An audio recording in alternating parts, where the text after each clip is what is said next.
In this short tutorial, you will learn how to easily access and view your liked posts on the Threads app. Finding liked posts can be helpful when you want to revisit content that you have previously enjoyed or engage with those posts again.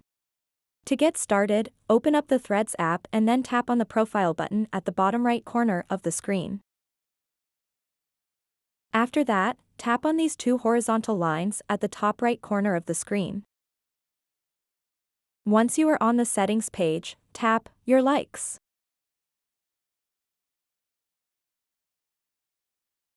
Now you can see all the posts you've liked on the Threads app.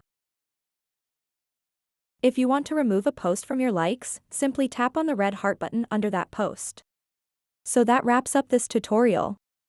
If you have any questions about this whole process, please let me know in the comments section below. And if this video helped you out, please give it a big thumbs up and subscribe to this channel for more tutorial videos like this one. Thank you so much for watching and have a good day.